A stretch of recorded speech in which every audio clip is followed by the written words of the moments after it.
नमस्कार, स्वागत है आपका झारखंड समाचार में। झारखंड में 3 सीटों पर 11 उम्मीदवारों का नामांकन हुआ रद्द, बच गए केवल इतने प्रत्याशी। और झारखंड के इन 3 लोकसभा सीटों पर स्क्रूटनी के बाद 57 प्रत्याशी मैदान में। 6 मई तक ले सकते हैं नाम वापस। तो इस बार जनता का मूड क्या है, पीएम मोदी ने दिया जवाब, बताई बड़ी उपलब्धियां। तो पीएम मोदी की 12 मई को सिमरिया में चुनावी सभा, 10 मई को खूंटी में अमित शाह मांगेंगे वोट। झारखंड में गर्मी से मिलेगी राहत, आज बारिश के आसार, 10 मई तक कई जिलों में येलो अलर्ट, साइक्लोनिक सर्कुलेशन का असर। तो हेमंत जी ने कहा सभी जिम्मेदारी निभाने के लिए तैयार रहिए। सीएम बनने के सवाल टाल गई कल्पना सोरेन, बोली आदिवासी के डीएनए को कोई हिला नहीं सकता। और जेपीएससी घोटाले में इन अधिकारियों के खिलाफ हुई है चार्जशीट। तो वहीं कद पद देखकर झामुमो ले रहा बागियों के विरुद्ध एक्शन, 2 बड़े नेता के खिलाफ अब भी कार्रवाई नहीं। तो अब तक की तमाम बड़ी खबरों पर बात करेंगे, पर उससे पहले आपसे छोटी सी अनुरोध है कि कृपया वीडियो को एक प्यारा सा लाइक अवश्य कर दीजिएगा, क्योंकि आपका एक लाइक करना ही हमारा मेहनत का फल होता है।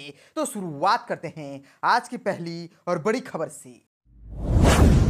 इस वक्त की बड़ी खबर झारखंड से आ रही है, जहां झारखंड की 3 सीटों पर 11 उम्मीदवारों का नामांकन रद्द हो गया है, बच गए केवल इतने प्रत्याशी। दरअसल झारखंड में लोकसभा चुनाव के तहत दूसरे चरण की 3 सीटों पर दाखिल नामांकन पत्रों की जांच हुई। इसमें चतरा में 8, हजारीबाग में 2 तथा कोडरमा में 1 उम्मीदवार का नामांकन रद्द हो गया है। नामांकन रद्द होने के बाद चतरा में कुल 23 तो तथा हजारीबाग तथा कोडरमा में 17 उम्मीदवार शेष रह गए हैं। इन सीटों पर नामांकन वापसी की अंतिम तिथि 6 मई निर्धारित है। इसके बाद पता चल पाएगा कि इन सीटों पर कुल कितने उम्मीदवार चुनाव मैदान में होंगे। और आपको बताते चले कि लोकसभा चुनाव 2024 के 5वें चरण के मतदान 20 मई को होने वाली है। झारखंड में 5वें चरण के लिए 3 सीटों पर मतदान होने वाले हैं। तीनों सीटों के लिए नामांकन प्रक्रिया खत्म हो चुकी है। सभी सीटों के नामांकन के बाद स्क्रूटनी की प्रक्रिया भी पूरी हो चुकी है। अब प्रत्याशी 6 मई तक प्रत्याशी अपना नामांकन वापस ले सकते हैं। इन सीटों में हजारीबाग, कोडरमा और चतरा है। झारखंड में लोकसभा के अलावा गांडे की हाई प्रोफाइल सीट के लिए भी नामांकन हुआ है। चतरा लोकसभा सीट के कुल 23 उम्मीदवार चुनावी मैदान में ताल ठोकने को तैयार है। इसमें बीजेपी के कालीचरण सिंह, कांग्रेस के कृष्ण नंदन त्रिपाठी और बहुजन समाज पार्टी से पूर्व सांसद नागमणि मैदान में हैं। इसके अलावा 20 अन्य उम्मीदवारों ने भी पर्चा दाखिल किया है। झारखंड में गर्मी से मिलेगा राहत, आज से बारिश के आसार, 10 मई तक कई जिलों में येलो अलर्ट, साइक्लोनिक सर्कुलेशन का भी असर। बीते कुछ दिनों में झुलसा रही गर्मी से राहत मिलने वाली है। अगले कुछ दिनों तक मौसम में बदलाव के संकेत मिल रहे हैं। राज्य के अलग अलग हिस्सों में बारिश के संकेत मिल रहे हैं। 6 से 10 मई तक राज्य में अलग अलग हिस्सों में बारिश होने के आसार है और मौसम विभाग ने इसको लेकर के येलो अलर्ट भी जारी किया है। साइक्लोनिक सर्कुलेशन के कारण एक ट्रफ मेघालय से मराठवाड़ा तक बन रहा है। इसका असर बंगाल, झारखंड और उड़ीसा पर भी पड़ेगा। इस कारण झारखंड के कई हिस्सों में बारिश के आसार नजर आ रहे हैं।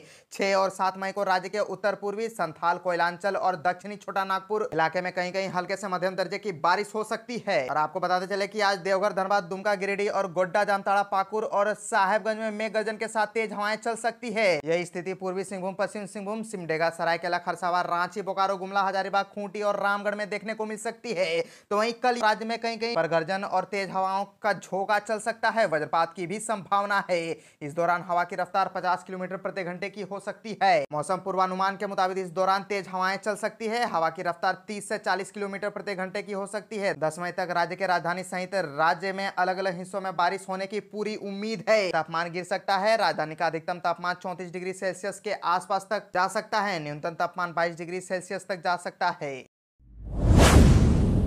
हेमंत जी ने कहा कि सभी जिम्मेदारी निभाने के लिए तैयार रहिए। सीएम बनने का सवाल टाल गई कल्पना सोरेन, बोली आदिवासी के डीएनए को हिला नहीं सकता कोई। दरअसल जमीन घोटाले के नाम आने के बाद से ही हेमंत सोरेन की गिरफ्तारी की अटकलें थी। इसी बीच उनकी पत्नी कल्पना सोरेन के सीएम बनने और राजनीति में आने की चर्चा भी तेज हुई। 31 जनवरी 2024 को ईडी ने झारखंड के पूर्व सीएम हेमंत सोरेन को गिरफ्तार किया। हेमंत की गिरफ्तारी के बाद कल्पना ने पहले उनका ट्विटर हैंडल संभाला, फिर सक्रिय राजनीति में एंट्री की। अब गांडे विधानसभा उपचुनाव को लेकर मैदान में है। अपने राजनीतिक सफर, सोरेन परिवार में आंतरिक कलह को कल्पना सोरेन ने खुलकर बात की है। कल्पना ने कहा कि मैं कभी राजनीति में आना ही नहीं चाहती थी, लेकिन बर्थडे पर हेमंत जी ने मिलने जेल पहुंची तो उन्होंने कहा कि आप सभी जिम्मेदारियों के लिए अब तैयार रहिए। और कल्पना सोरेन से जब सवाल किया गया कि क्या कल्पना सोरेन मुख्यमंत्री बनेंगी, इसके जवाब में उन्होंने कहा कि यह विवाद खड़ा करने वाला सवाल है, इसे उठाना भी नहीं चाहिए। झारखंड की जनता में भ्रम फैलाने की कोशिश है। सरकार सही चल रही है तो विपक्ष को भ्रम फैलाती है।